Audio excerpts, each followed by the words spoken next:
Welcome back to how to make live AR pictures, and in this movie we're going to have a look at how to add fade transitions in our animations. This is probably going to be the most hacky looking of all our code because what we're doing is not sort of something simple to do, but it's going to give us a really nice effect. Our main goal is to create a sequence of steps that goes through a fade in, a fade out, and then to play the movie. And it's something that we need to add at a low level to achieve that result. So let's start that process. The first thing we need to do is access the root node of our project.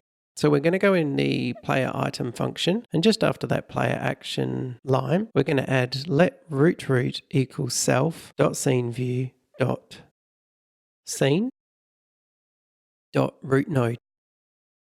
And then I'm just going to show a bit of the definition here of what it actually means. So the root node is the main node that everything hangs off of in our AR scene. Okay, so it's really important that we're going right back to that level to be able to achieve what we need to. So we've defined that there. The next thing we need to do is come up with an if-let statement for our movie node. So we're basically going to look at that root node's child nodes and see if we can find a movie of using the image name. So as I type this in, we've got if-let movie node equals root dot child node. So we're looking at the main root node and looking at all the child nodes. And then we're looking for the one with a particular name. So we're choosing that one with name string recursively. Our name is image name and recursively is true. Now because this is an if statement, we put our open brackets. And now we need to start defining our three actions, our fade in and our fade out and our play. So let's go let fade in action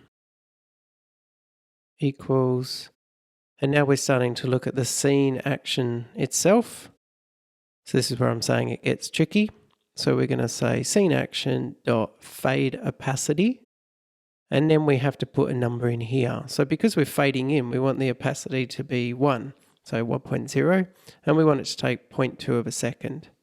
So our next one is going to be our fade out action. So we say let fade out action again equals scene action dot fade out opacity, and this time we're going to do 0 because the fade out we want it to go to nothing, and that's going to take 0.4 of a second.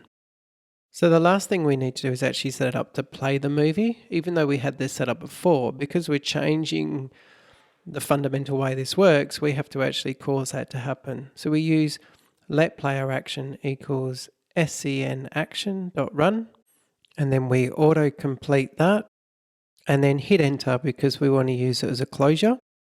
And then we put node in there because we're basically saying every time we find a node, we want this to run. So we'll say let player equal self dot player item, and the image is going to be image name,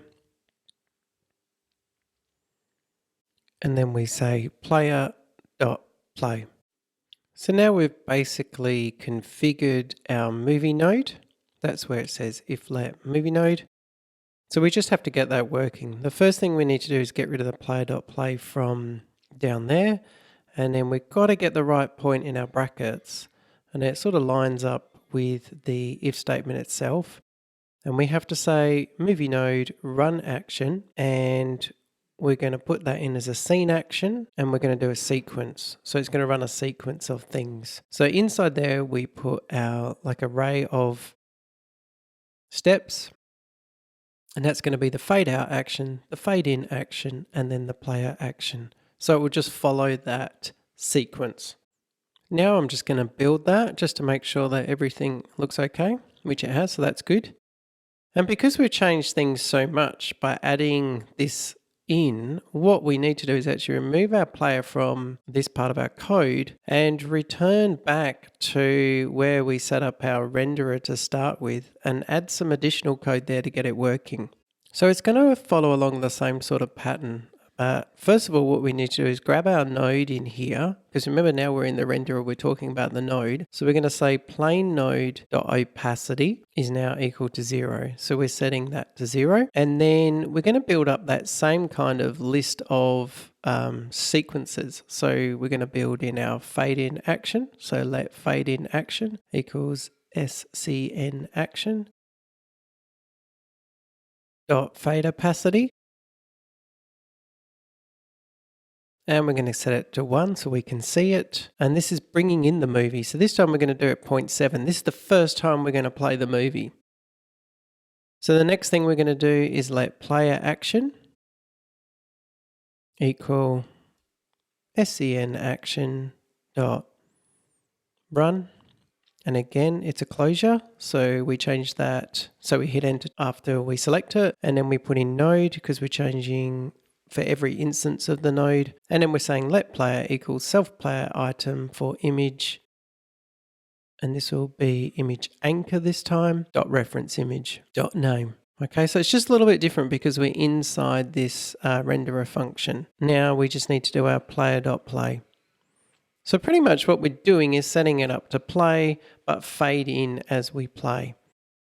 So now for our plain node, we choose plain node.run action, SCN action, dot sequence. And again, we set this up as a list and we say fade in action.